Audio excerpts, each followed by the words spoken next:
Chapter 39. Stanley awoke in a meadow, looking up at the giant rock tower. It was layered and streaked with different shades of red, burnt orange, brown, and tan. It must have been over 100 feet tall. Stanley lay a while just looking at it. He didn't have the strength to get up. It felt like the insides of his mouth and throat were covered with sand. And no wonder.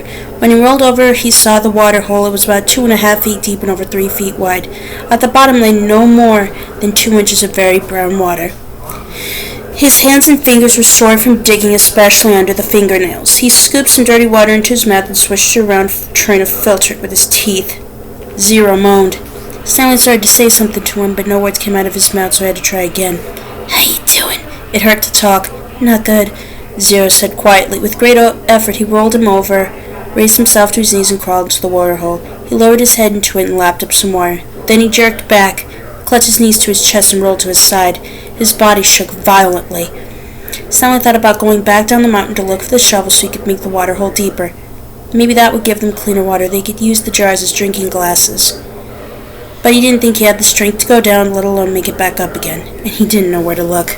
He struggled to his feet. He was in a field of greenish-white flowers that seemed to extend all the way around Big Thumb. He took a deep breath, then walked the last 50 yards to the giant precipice and touched it. "Tag, you're it." Then he walked back to Zero in the water hole. On the way, he picked one of the flowers. It actually wasn't one big flower, he discovered, but instead each flower was really a cluster of tiny little flowers that formed a round ball. He brought it to his mouth, but had to spit it out. He could see part of the trail that he had made the night before when he carried Zero up the mountain. If he was going to head back down and look for the shovel, he realized he should do it soon while the trail was fresh. But he didn't want to leave Zero. He was afraid Zero might die while he was gone. Zero was still lying doubled over on his side. "I gotta tell you something," he said with a groan. "Don't talk," said Stanley. "Save your strength." "No, listen," Zero insisted. Then he closed his eyes as his face twisted with pain. "I'm listening," Stanley whispered. "I took your shoes," Zero said. Stanley didn't know what he was talking about. His shoes were on his feet. "That's all right," he said. "Just rest now." "It's all my fault," said Zero. "It's nobody's fault," said Stanley. "I didn't know," Zero said. "That's okay," Stanley said. "Just rest." Zero closed his eyes, but then again he said, "I didn't know about the shoes." "What shoes?" "From the shelter." It took a moment for Stanley to comprehend.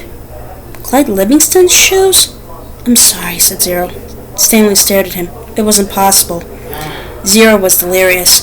Zero's confession seemed to bring him some relief. The muscles in his face relaxed, and as he drifted into sleep, Stanley softly sang him the song that had been in his family for generations. If only, the woodpecker sighs.